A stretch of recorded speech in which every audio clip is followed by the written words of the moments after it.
business, we just stick to that and we just don't want to grow or to expand, and then we probably fail. So the attitude behind your actions, it is amazing. I can appreciate that. Oh my gosh, thank you. And it really is all about, it's scary to grow, Fernando. You know this. Everybody who's listening, you know this. It's really scary, and it's not that fear shouldn't exist. Is that you should do things. You should take the next step in spite of the fear that you feel. How do you deal with fear? Yes, absolutely. You just lean in and you just do it. But how do you deal with it? Do you meditate? Do you pray? Do you go to church and you go, oh God, just help me, I'm going to jump into this? Or how do you deal with it? Well, I'm a very spiritual person. I do go to my, to my church. I'm very involved in my community and in my church. I have an amazing support system. And honestly, I think that it's because both my husband, Justin, and I are crazy entrepreneurs. We really share a brain. So we each bring the half of the brain that kind of makes it work. We try to do things like we love the outdoors, so we get out, as much as we possibly can. And we work hard, but we also play hard, which gives me an opportunity to recharge, right? So sharpen the saw, as the 7 habits of highly effective people will say by Stephen Covey. So, you got to sharpen the saw. You got to recharge your batteries, because if you don't, you get burnt out.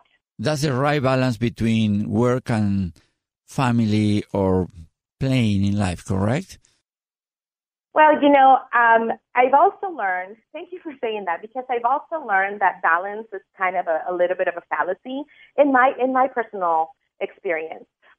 There's no way to achieve 100% balance in everything, but what you should do is, I read a book that was amazing that is called The Happy Woman, Happy World by Beate Chalet. And in the book, she had a really good point, which was she was talking about ego rhythms. It's basically phases in life. And when you recognize what phase in life you're in, you're able to take everything else that's in your life and kind of put it on the back burner, so you can focus on that one thing that's taking all of your energy. Do it right, and then come back and try to balance everything else. So balance is really, I don't think that I've been able to achieve 100% balance, but it works for me because I recognize what phase in my life I'm in and I give it my all. Interesting. Now, in your industry, you should have many obstacles every day. So how do you deal with obstacles?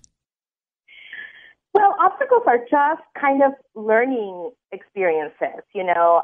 Obstacles do not deter us. They don't deter me. They're kind of a fun way of learning how I just see them as opportunities. They're kind of a fun way of learning, how to I don't want to say deal, but how to engage with individuals who might be perhaps a little difficult or who might be in a difficult place in their life, and or things that are just kind of unexpected, right? That are sort of curveballs that are thrown your way. So I see them as opportunities to learn.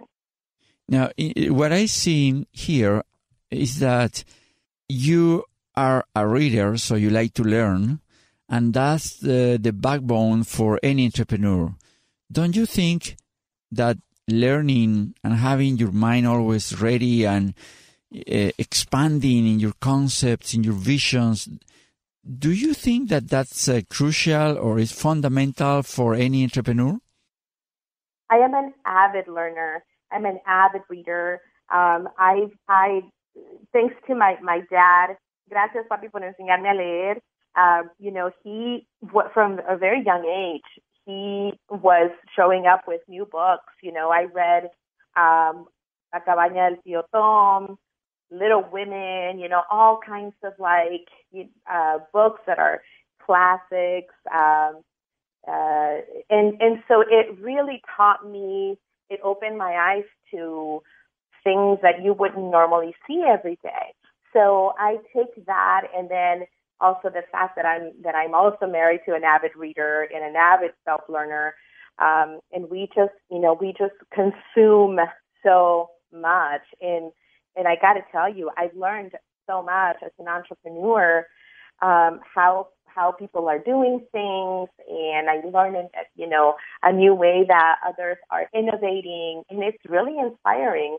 I've heard that, the saying, nadie experimenta o aprende en cabeza ajena. You don't learn by watching other people's mistakes. But, I really want to encourage that you do learn from other people's experiences and that you learn from other people's mistakes. And that's what reading has done for me, is it's helped me to learn by other people's lessons. What's the word success means for you? Success for me is an opportunity to, or the freedom to do what I've always dreamed of doing. And it also provides an opportunity to give a helping hand to lift those around me, or those, just starting out, especially Latina entrepreneurs. So that's the word success means you're able to do what you've always wanted to do. What would be your best advice for other young entrepreneurs? So advice for young entrepreneurs, a couple of things. Get your mindset really straight. So you got to know what you want. As I said, I've heard that hard work is really important, and it is. I don't disagree with that.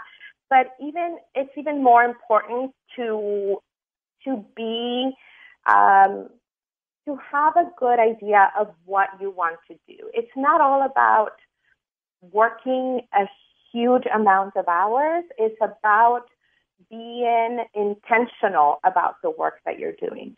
And another thing I want to say that's extremely important is learn your business finance basics first. Even if you're not a math person, if you don't consider yourself a math person, you must know how to read your financials. So you've got to start off right by getting your financial education. And it doesn't have to be super fancy or, from an Ivy League university. You just got to know how to read financials so you can understand if you can afford to make payroll tomorrow. Absolutely. Interesting. Now, you are in an industry that is very sensitive. I mean, take care of senior people, the most fragile. I mean, that people actually need love, but an extreme amount of love, because it's not only loving someone that is functioning 100%, but it's loving someone that really needs you. So it's a different kind of love. I would say it's the utmost expression of love to take care of someone else. Now, this is not a chocolate factory, it's very different. What's the key factor in your industry to be successful? What's your, it should be, every industry has a secret. What is your secret here? You've really hit the nail on the head with that. Not everybody is able to do this type of work, but I will tell you, everybody is a caregiver, from moms who take care of their children, to husbands who dote on their wives, to, everybody provides and gives loving care to others, right? And so it's really tapping into that loving feeling that everybody has inside that helps you to, what we used to say is, we continue to say is we hire for heart and then train the skill. Teach the skill. So we encourage people to tap into that love that they have, and really consider, okay, so how would you want your loved one, your own mom, your own grandmother, your own spouse to be treated? Therefore, that is how you should be treating our clients. Now, you also mentioned that is the utmost expression of love, to give of yourself to others. Our company, The Gift of Caring, is actually providing, the tools for those who care for their elderly loved ones, and that maybe they find themselves without, all of a sudden you have to take care of a loved one that's either disabled or elderly, and you don't have the tools. So you really, as a family caregiver, have to tap into all of your feelings and all of your patience and all of your, everything that is good within you to give of that to your elderly loved ones. So caring really is a gift. Absolutely. Now, what I'm hearing is that, or understanding is that you would not be able to jump into this industry if you didn't have the sensitivity that is developed through years of studying and getting, a philosophical perception of life. So that's something that makes you suitable for this kind of an enterprise. If I am just a guy that is just looking for money and all that stuff, probably I'm going to take advantage of the situation and I'm going to fail. Are you agree with this thought? I do. And I actually, yes, absolutely. So if you are just looking for a paycheck, this is definitely not the industry for you. This is not the job for you because number one is it's hard. It's a hard work to do. I mean, you help older adults and you help people with even the most private and intimate needs as far as, like bathing them and helping them to get dressed. And being there when they have a mental crisis or as they start to lose, their memory and they go into dementia and all of the nasty symptoms that come with dementia and Alzheimer's. It's not an easy job. It's not an easy thing to do. And it also doesn't pay super well. I mean, it's unfortunate that caregivers are not able to get paid for, more than what the industry really dictates because the job is an amazing job that we do for others.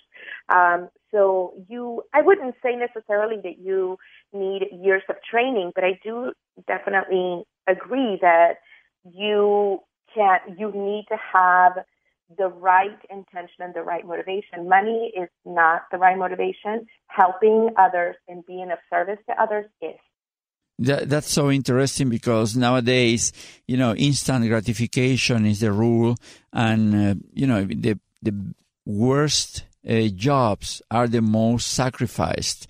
That they should get most paid. I mean, these caregivers should get so much money, and they are basically surviving. So that's something that probably in the future we have to fix. Also, the teachers, they don't make a lot of money. They basically survive. And that's something that we should think about. And that's why, don't you think that society at this point is upside down? We're actually paying more money to just the people that is looking for money and exchanging, goods and all that stuff, which is not bad. But why don't we pay more to caregivers and teachers and so on? Don't you think?